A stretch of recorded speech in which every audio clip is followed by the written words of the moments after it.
with Spirit of Life.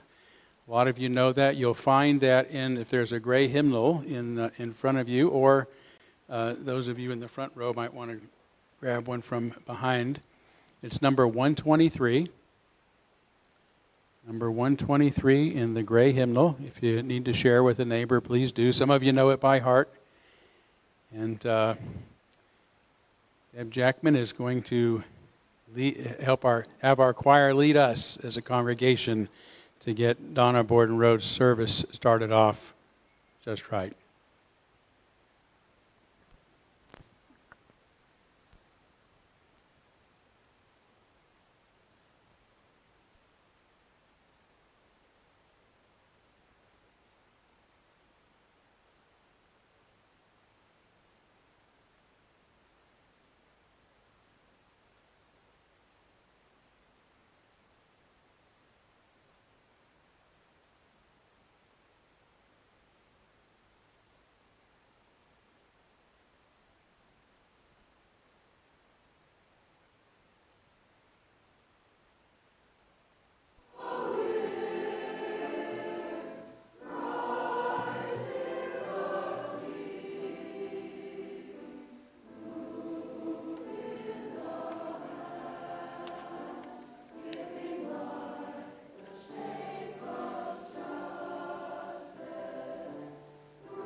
Right.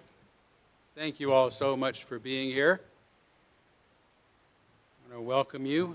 We've gathered, of course, together to remember and celebrate the life of Donna Borden Rhodes, a beloved spouse, mother, grandmother, great-grandmother, and a person who made a difference in this community and in our world. I do want to begin by expressing my personal condolences to her family, her children and their spouses, and her grandchildren and great-grandchildren, who I know feel her absence most profoundly in your lives. Although she left us rather suddenly and unexpectedly, Donna lived a long and good life, a life in which she was cared for and cared for others. She deserves to be missed, to be remembered, to be celebrated by us today and in the days ahead. So whatever feelings you experience today and the stories that you hear, whether tears or laughter, it's all welcome and appropriate. Although this is a celebration of Donna's life, it is proper to call it a memorial service as we continue the process of letting go by sharing stories about her. But today is only the beginning of our celebration Donna's life and our service to her memory. So may we continue to share our memories of her and our gratitude for her in the days and the years ahead. I also want to just mention briefly, I'm wearing a silk scarf in my pocket, or handkerchief, I should say, in my pocket. This is something that Donna's late husband, Dick, was notorious for wearing these silk scarves to church, and a few years ago, Donna gave me several of his scarves, and I just couldn't get into the habit of wearing them, but I wanted to bring Dick's presence into the service today as well, so I have one of his scarves in my pocket in honor of the life that they shared together. But we're going to begin now with this brief reflection by Rabbi Rami Shapiro. Life and death, a twisted vine sharing a single root. A water bright green stretching to top a twisted yellow, only to wither itself as another green unfolds overhead. One leaf atop another, yet under the next, a vibrant tapestry of arcs and falls, all in the act of becoming. Death is the passing of life, and life is the stringing together of so many passings. We want to, as a longtime integral and beloved member of our congregation, we're going to begin our celebration of Donna's life as we do all of our services here at the Unitarian Universalist Church of Spokane by lighting our chalice in honor of her light and the love that she brought to our lives. So her great-grandson Alex is going to light the candle while I recite these brief words of a famous fellow Unitarian, humanitarian and philanthropist, Albert Schweitzer. At times, our own light goes out and is rekindled by a spark from another person. Each of us has cause to think of deep gratitude of those who have lighted the flame within us. Still having trouble hearing me? Okay. You can't hear me. Oh my gosh. Maybe, is it possible to boost it at all, Todd, or should I hold it in my hand? Is that better? Okay. Well, anyway, I hope you caught some of what I said because I'm not going to repeat it. But thank you. I'll try to speak up too. But right now, I think Helen is going to perform a violin solo.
We're never quite sure at a memorial service, but yeah, it's okay to applaud.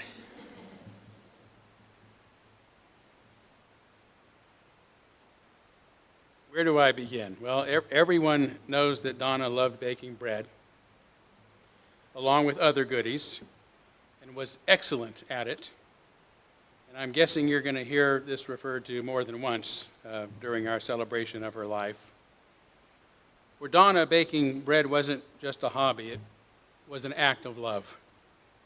She taught classes, gifted loaves, and left her fingerprints in flour on generations of children, grandchildren, and great-grandchildren. Her bread classes were hot auction items at this church, and like her life, her loaves were substantial, nourishing, and made with care.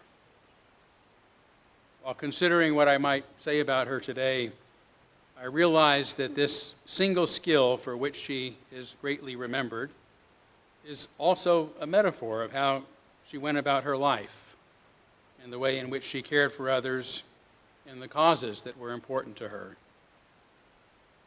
Kneading dough is soft and quiet work that one must do alone, yet requires strength, persistence, and patience in order to activate the yeast so that the dough will take on a life of its own and become the best bread possible.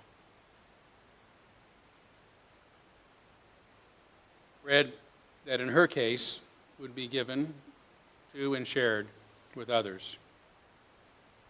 If it were appropriate, I think I could stop right now, because this anecdote alone, as many of you will understand, describes how Donna treated everything and everyone she cared about and involved herself with.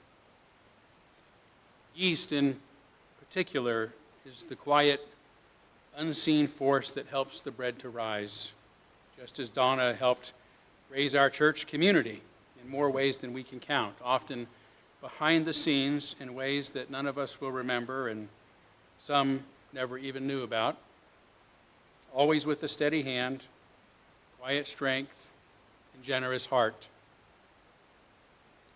It's hard to imagine the Unitarian Universalist Church of Spokane having become what it is today without her needing us, getting us to rise, and occasionally getting a rise out of us so that we could become our best. At some point, Donna has served on just about every committee we've ever had, including our Board of Trustees, our operations team, and of course sung forever in our choir, and most memorably, to me anyway, has planted the seeds of our endowment fund, gently pushing and rocking it like bread dough so that it would take on a life of its own and grow to the point that it has become a sustainable source of ongoing income for our community. Our endowment fund is but one of the many ways that Donna's years in our church will have lasting positive impacts. Donna helped build our congregation's foundations. It could be loud when she needed to be, but I think most of what she accomplished and the ways in which she helped others was done quietly, in the background, guiding and contributing in ways that were mostly unseen simply because she cared, not because she wanted recognition. In fact, she didn't seem to care much for accolades, not because she was embarrassed by them. I think they just annoyed her.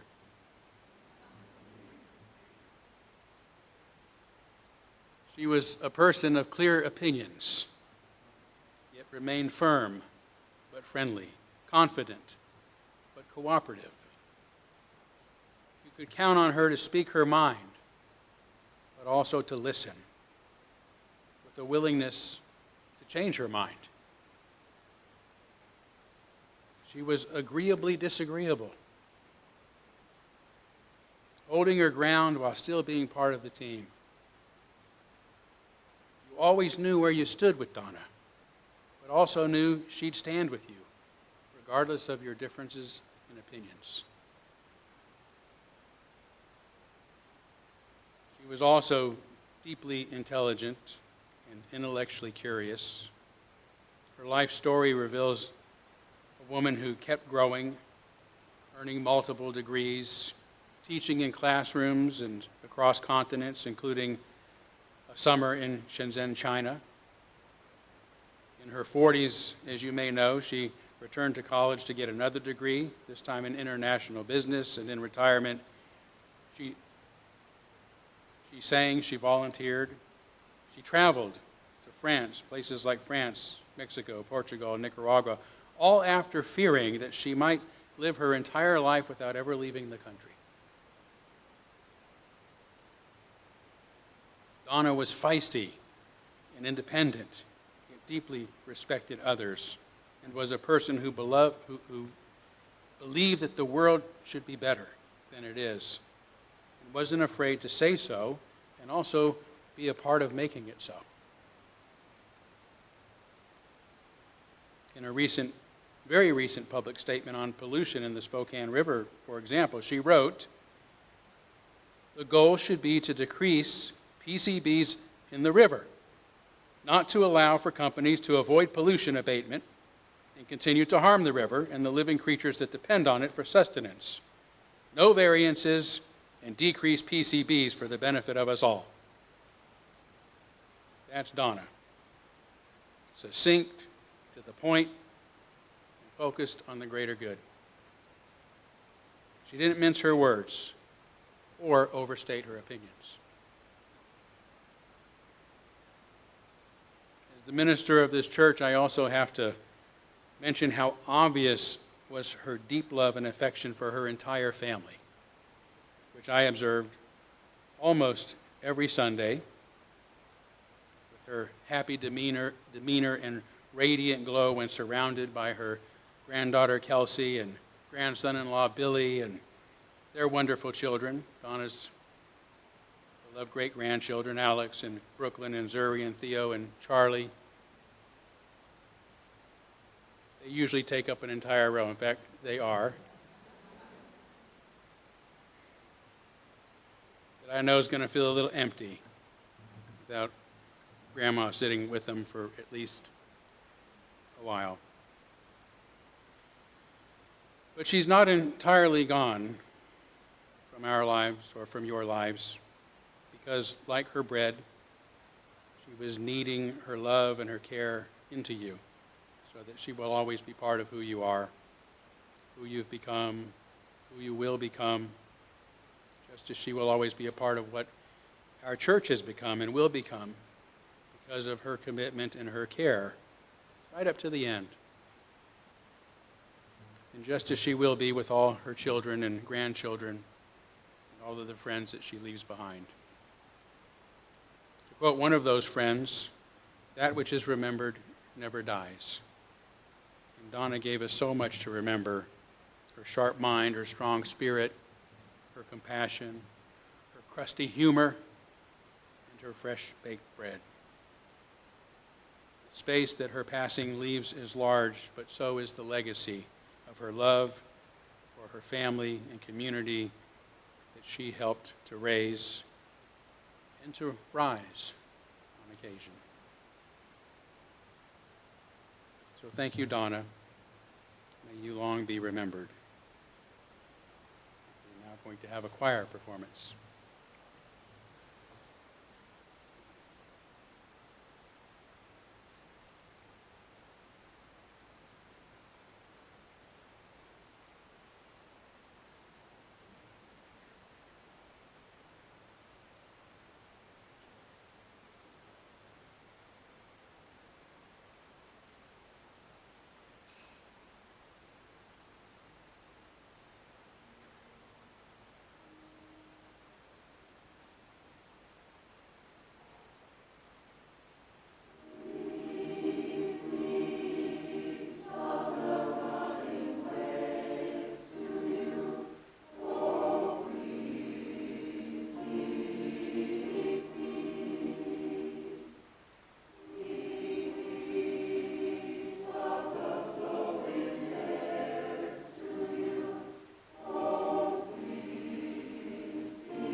Dan is going to come and share some thoughts, and then he and Ellen are going to play some more special music, followed by Kelsey, if you're up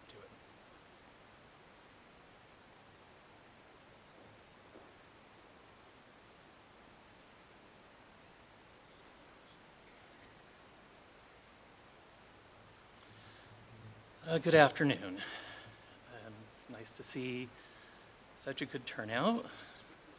Okay, thank you. I wish that I wasn't here doing this. This is one of the harder things that I've been called upon to do. Happily, as I was preparing for this and going through some of my mother's paperwork, I found a list of instructions for after I'm gone. She did this in April of 2003. She was only a couple of years older than I am now, and I can tell you I am not making plans for my own memorial service at this time, but this is how she was. She was, when it came to this stuff, a bit of a ghoul.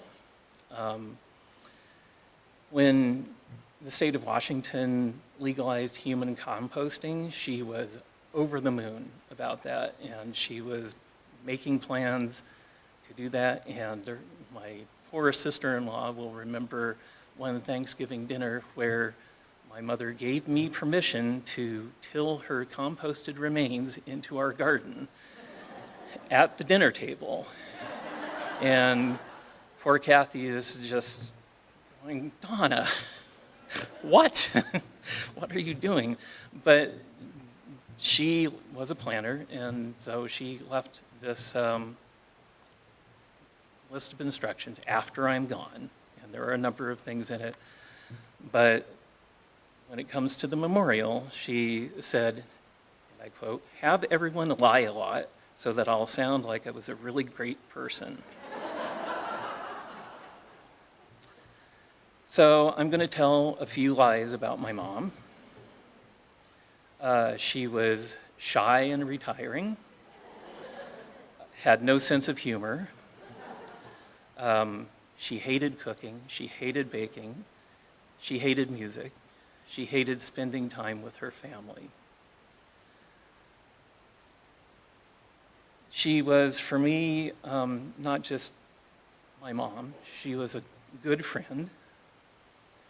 We spent a great deal of time together in our private lives. We were also colleagues at the YMCA for a while. It actually sort of bothered Dick a little bit when he first got to know us, and he complained to my mom, "I don't like the way he speaks to you." And it's important, the context here is Dick and his mother didn't have the greatest relationship in the world. It was a difficult, tense relationship. And so to see me speaking in the way that I did to her just didn't compute at all. And so he complained to her about it, and she said, "He talks to me like we're friends." And that sank in for him. About 20 years later, he tells my wife, Judy, "I love the way the two of them talk to each other. It's so rare to see that between a mother and son." So apparently, he got over it. We did talk to each other pretty regularly. When I worked with her at the Y, I usually, before or after my shift, I would swing by her office and just do a daily bowls session. She always loved to say, "You never call, you never write." Once I stopped working at the Y, it was more phone calls. We were, when Judy and I retired at the end of 2024, one of the things that we were looking forward to was spending more time with her. We did spend quite a bit of time with her. It wasn't in the way that we were anticipating. It was an ER visit on her birthday. We spent a lot of time with her that day. That was followed by a number of errands being run and doctor's visits, which took up a lot of time and it was a little stressful. But at the time it was happening, I told Judy that when we're not able to do that anymore, I am going to miss it like nothing else. And that turned out to be true. There's just been so many things in this last month that just little things that remind me that she's not with us anymore. I can't call, I can't write. I can just remember. Judy and I just got back from a vacation up the coast of Washington, and we visited a number of places that we traveled as children on camping trips. Brought back the memories of getting lost, which always happened on our camping trips. It was a guarantee that we were going to get lost at some point. And all three of us boys knew that and stopped horsing around because we'd gone from being just lost to really lost, and she needed to focus. And we managed to get lost on our trip there, and I was thinking about that, and it's just like I don't have any kids in the back to yell at to be quiet while I figure out how to get us unlost. And there are so many other things that I just am confronting every day. My brothers, it's the same thing, all the little things. Phone and ask her if she needs to put an order in for more flour, because I provided her with the flour that she liked for the last couple of years. And whenever there was a special, I would touch base with her to see how her flour supply was doing, and she would let me know if she needed some or not. It's the same thing when I was placing an order with Penzeys Spices. Do you need anything? Or I've got some extra free samples here that I have no room for. Would you like them? And I was saying to Judy yesterday, it's like, I don't know what I'm going to do with these free samples now, because she was my out for that. I was always able to give them to her. And talking about bread, talking about baking, she started teaching me to bake when I was 8 years old. I've never stopped. There were a lot of recipes exchanged over the years. There were some satisfying moments where I would give her a recipe and she would say, "It didn't turn out the way yours did." And that was one of those moments for me. I didn't get them very often, but it was like, it just was a good feeling to know that every now and then the roles were reversed. But that is a loss a lot of us are going to feel. Doug and I were talking just the other day about how we weren't going to get to enjoy her cooking or her bread again. That's done. When I was talking to Kelsey, I thought a fitting tribute would be for members of the family to do some baking.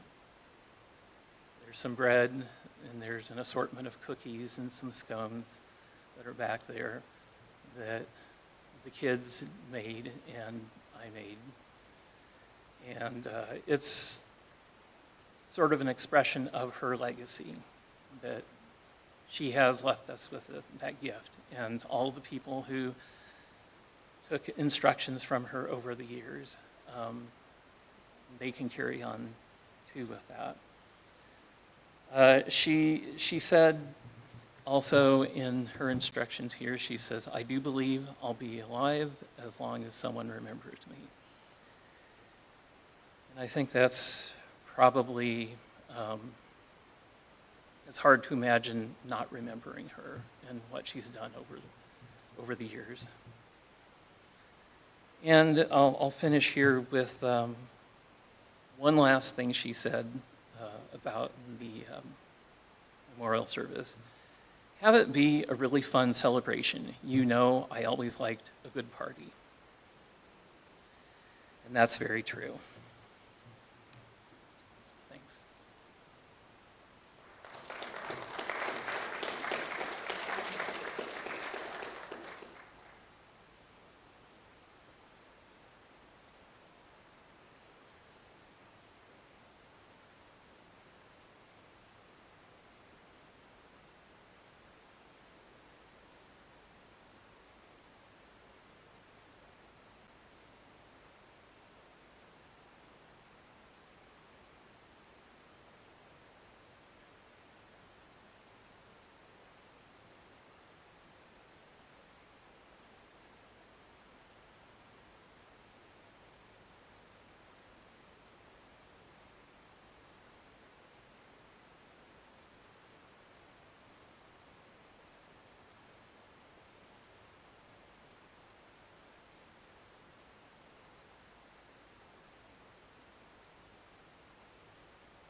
afternoon.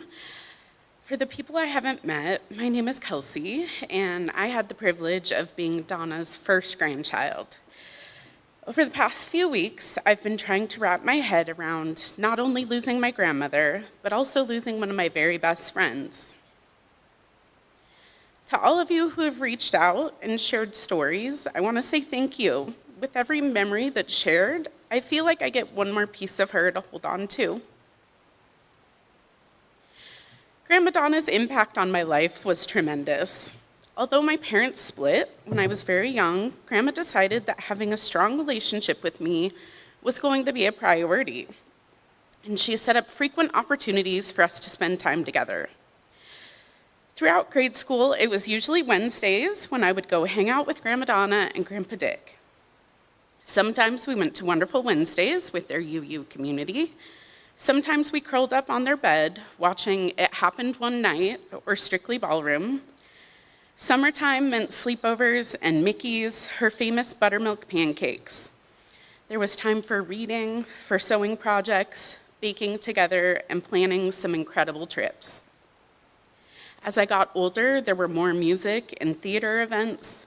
I think they kind of expected me to stop showing up, but we continued our weekly dinners well into my college years, eventually shifting some of our time to singing in a few different choirs. I've recently realized that we got to sing together for 20 years. This was such an incredible gift. I know many of us enjoyed singing with her, and I really want to give a special thanks to Deb and so many of her friends who are joining us in song today. I think I can thank her for my love of the color purple, for inspiring my earring collection, and a desire to travel.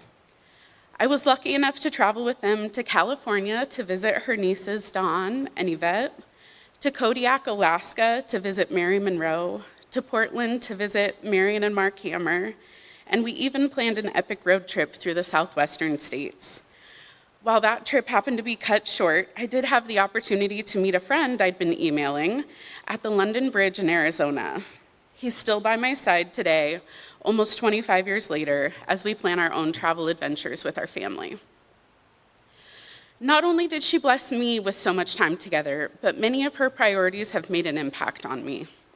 Here are just a few of the things I learned from her that I hope I can live by and pass on to my children. Surround yourself with beauty, like she did with all the artwork in her home and with her garden. Unfortunately, I did not inherit her green thumb. Life is too short to finish a book you don't enjoy. Move on to the next great read.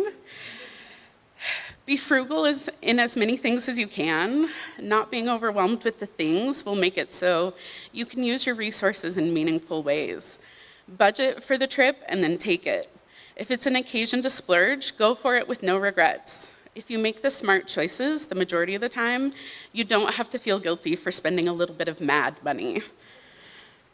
Give your time, energy, and resources where you can. She set an excellent example for serving the community in more ways than I'll ever know, not to mention the many ways she helped others financially. She's tried to share this with me as well as her great-grandchildren, including last Christmas when she gave them all a budget and they were asked to pick out something from the Heifer International Catalog, giving them the opportunity to learn something new about the ways charitable giving can help those around the globe.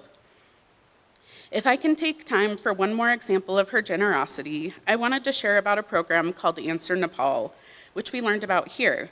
Answer is an organization dedicated to helping the people of Nepal address problems of poverty through education. We both started sponsoring students about a dozen years ago. Her student, Diraj, has made incredible strides and is almost done with his university education. When he is stable in his career, he will pay it forward and sponsor another student. Diraj wanted to share a message with all of us here today. He writes, "Hi, I'm Diraj, a student Donna helped through the Answer program. I was connected to Donna in 2012 when I was in grade 5. Her financial support gave me and my family the strength to pursue my education and dream of a brighter future, else I would have been playing marbles in the village or working in a factory, as many in my situation might have been. Though I never met Donna in person, her presence in my life was a gift I'll always cherish. Through her letters and generous support, she became a beacon of hope and inspiration for me. She believed in my potential, and her encouragement gave me the strength to pursue my education and dream of a brighter future. I'll always remember how she celebrated my milestones, her words of pride arriving just when I needed them most, and I'm forever grateful for the opportunities she made possible. My deepest sympathies to her family during this heartbreaking time. May you find peace in knowing that Donna's kindness will continue to inspire others, leaving a mark on the world that will never fade. She was truly one of a kind, and I'll carry her memory with me always. With all my sympathy, Diraj. One final thing that she emphasized to me was that there's no point in complaining about the inevitable. So while I selfishly wish this day hadn't come for another 20 years, I suppose it's now up to us to try not to feel too sorry for ourselves.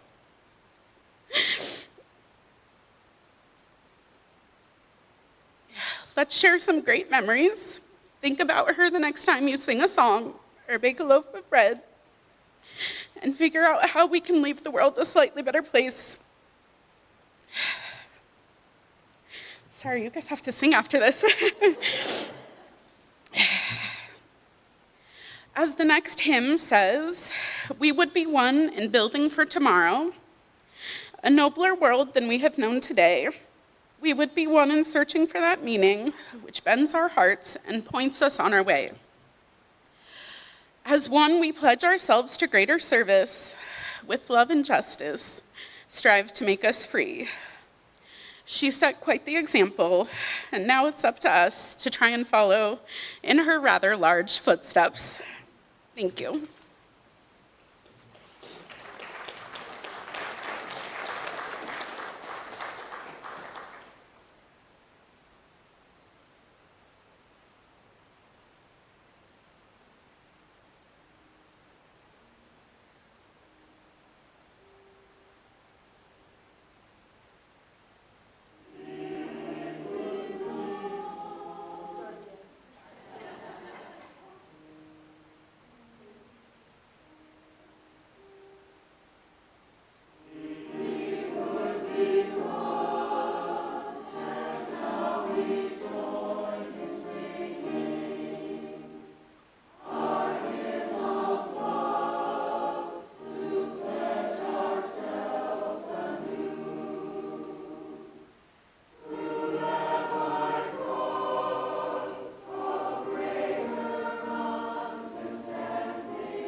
You've seen a lot of me today.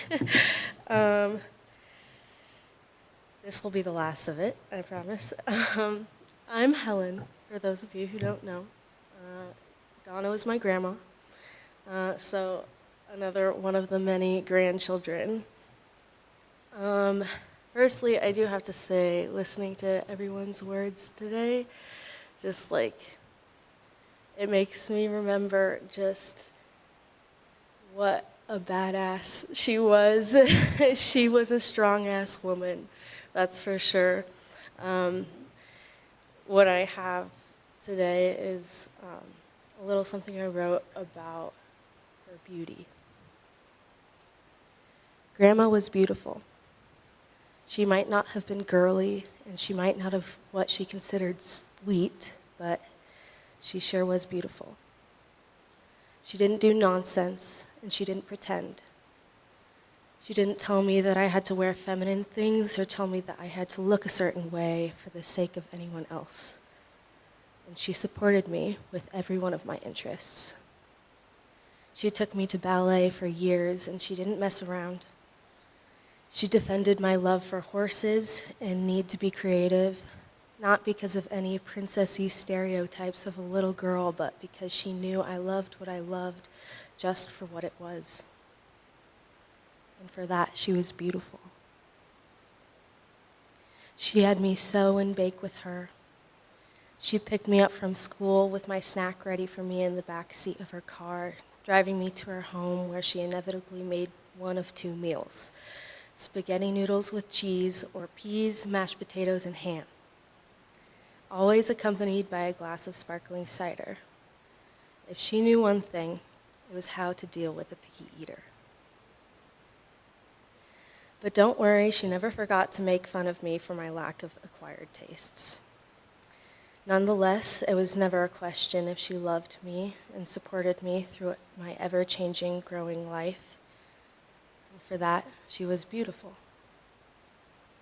And as her family grew larger, she gave each grandkid the same kindness, the same opportunities, and the same support, and never forgot any one of us.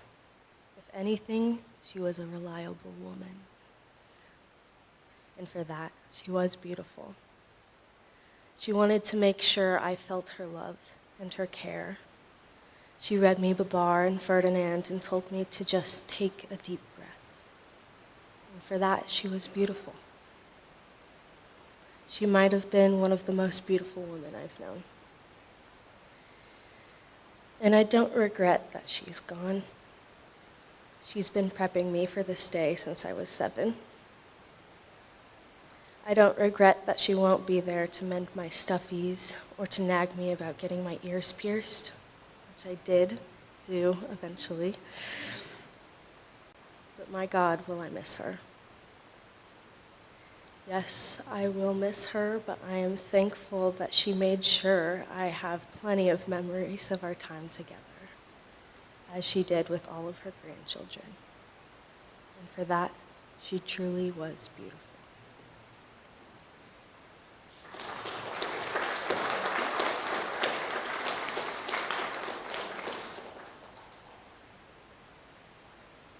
Now I invite you to turn your attention to our screen and enjoy a slideshow.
Yeah, just want to double check with Todd. Todd, I'm assuming our second roving mic is working as well?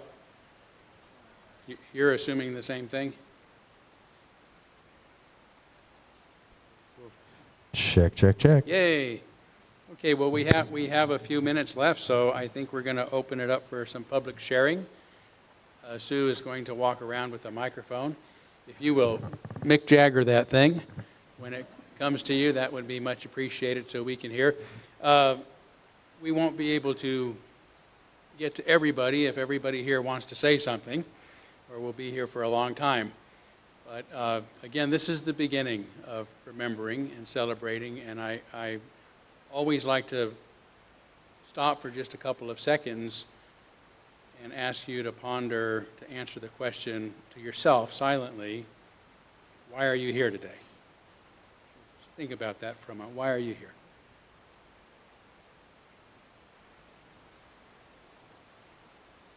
So whether you share that at this time or during the reception or during the days and years and weeks ahead, or just keep it to yourself, I hope you'll do so. But we're going to get started now, as long as we have time. Don't be shy of the pregnant pauses.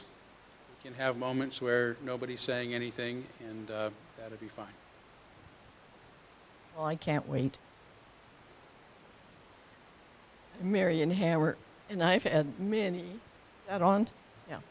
I've had lots of fun trips with Donna, and one that I remember especially, we were in southern France visiting my son, and we'd actually driven all around. And my son said, I have this friend who likes to walk rivers, and he will take us on a trip where we can walk in the river.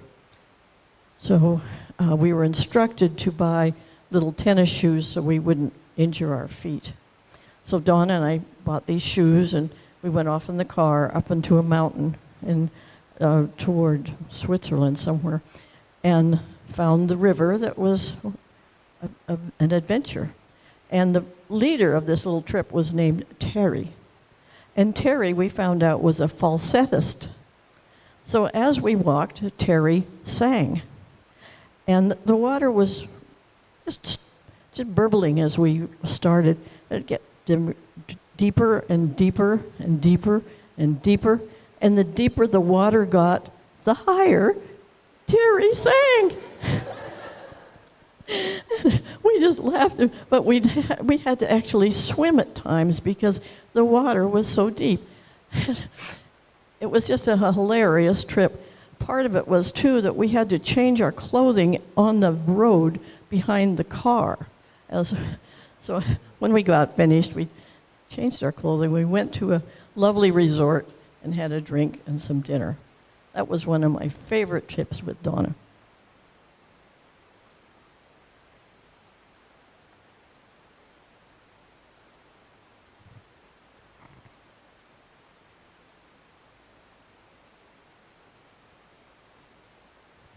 On March 24th, I happened to take my husband to the Ultimate Care for a test, which ended up then at Sacred Heart for another test.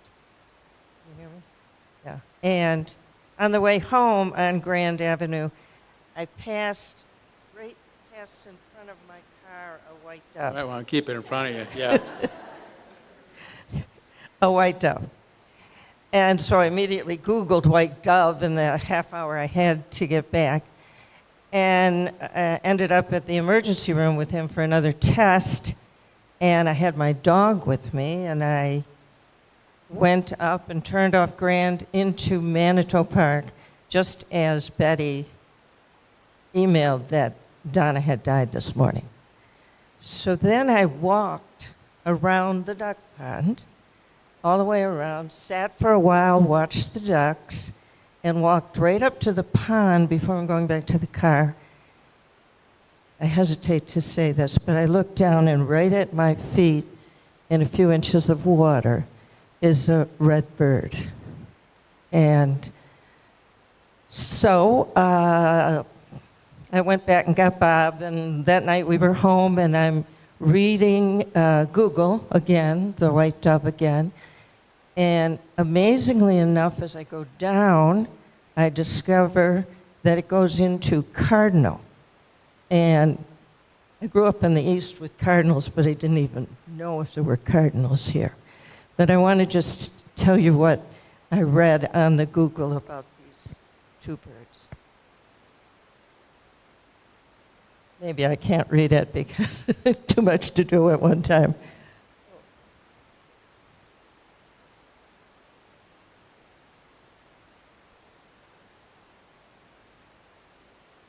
The white dove, a symbol of peace, new beginnings, hope, and spiritual connection at the end of a difficult time. And then reading further, amazing to see the reference to red cardinal. That when a cardinal appears, an angel is near, reflecting further reflection that death is not an end, rather a transformation. And 2 birds in 2 hours. Blessed to share this with you all.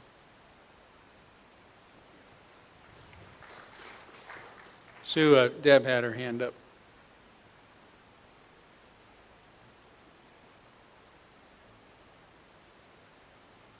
Well, I certainly met Donna at this very church before I was ever its music director.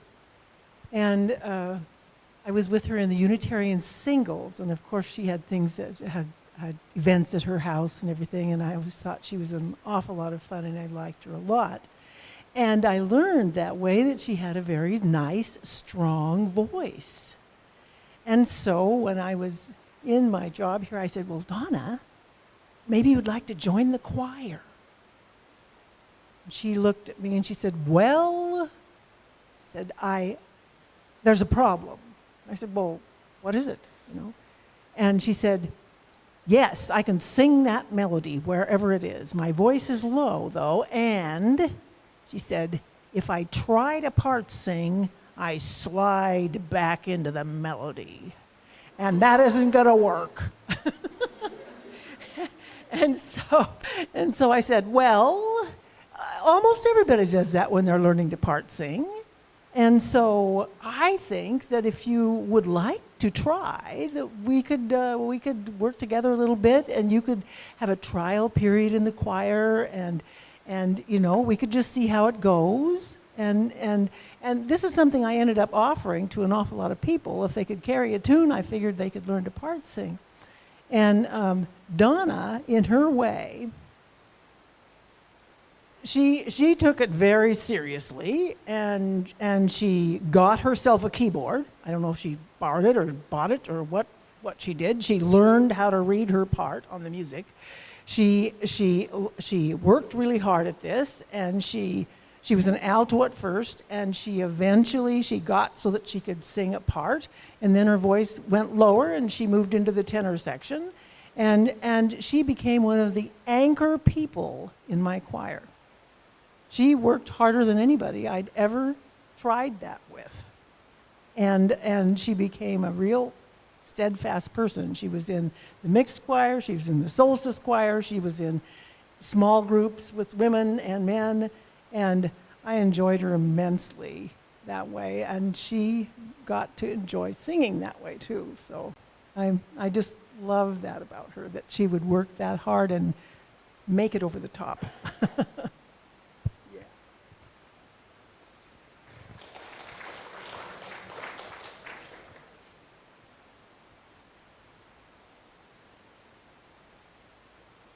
Hi, I'm Theo.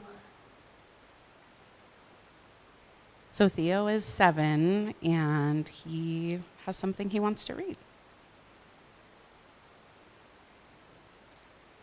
I am sorry that we cannot cook with you anymore, Grandma Donna.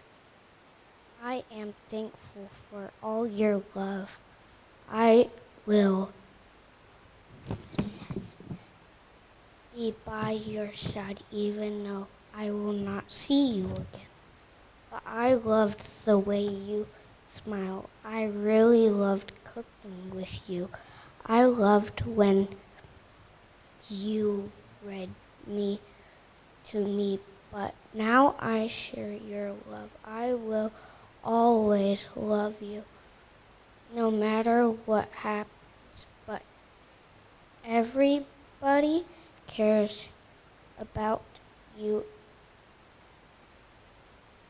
every second of our lives. Now we will never stop loving you.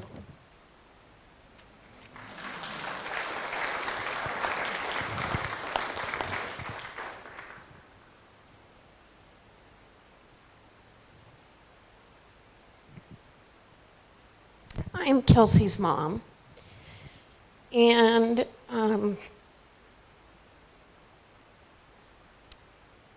her son Doug and I married young and didn't stay together very long, but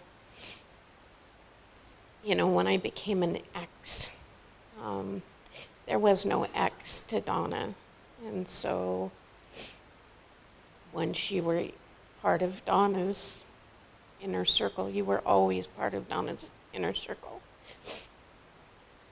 And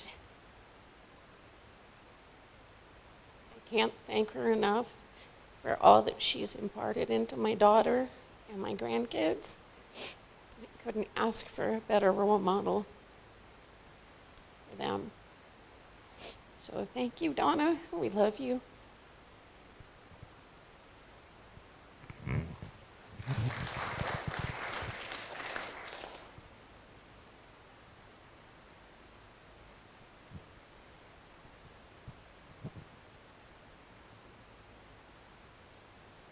I'm Linda Wittenberg. I was once minister of this congregation, and I just kept been sitting on a story I have to share. When I was going through the search process to be minister, Dave Roberts was the chair of the committee. And I had just barely gotten to know him through my first interview. And that week or so before I was coming back to have a second time, he had a heart attack at the YMCA. And Donna Borden was the administrator there, and they had just had CPA training, and she saved his life. I hope I have it accurate. That's how I remember it. And I hardly knew either one of them, just a little bit. But boy, over the years, as I came to love Dave Roberts so very much, and to know Donna, I could never forget that when I would think of either one of them. What an amazing event.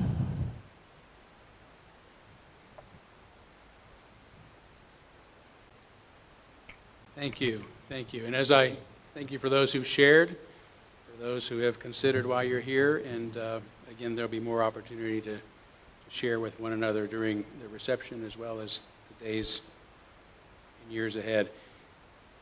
I do want to close. My closing words will be sadly all too familiar to some of you. We've lost a lot of our longtime beloved members this year. Seems like just about every month. But I think they're fitting words for all of us, no matter what it is we believe or don't believe.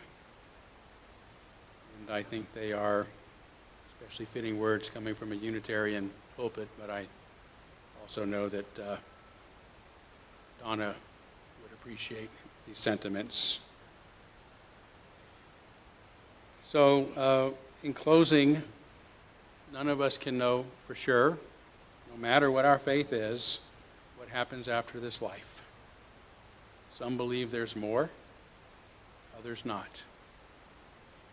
As for me, I don't know. I speculate because I see the renewal of life all around me in the passing and the returning of the seasons, and the risings and the settings of the sun, and the phases of the moon, and the transformation of a worm into a butterfly.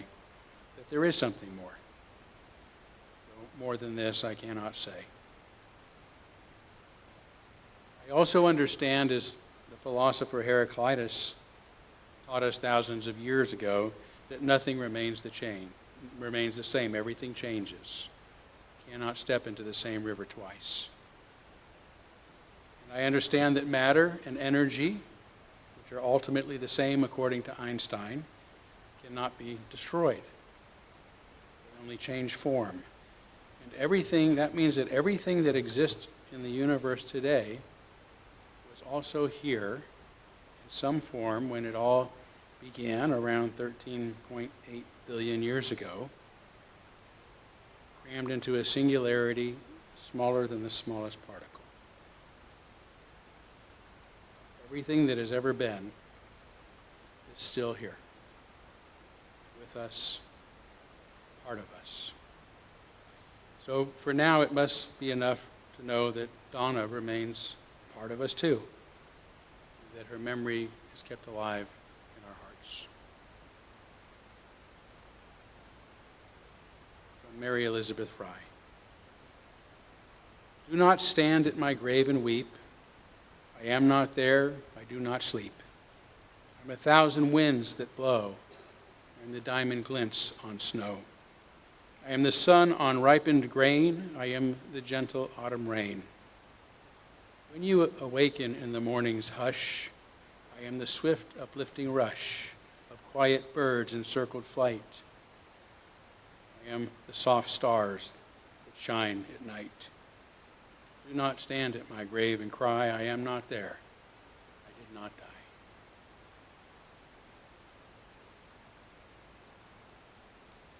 We are going to have a closing song now, one that members of this congregation will be familiar with, Shalom.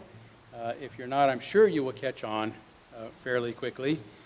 And then if it's okay, afterwards, I'm going to escort the family to the reception area. Perhaps Jackie can play a little bit during that period, and then after they're there, I'll invite the rest of you to come back and mingle for the reception and greet the family.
Yeah, that's what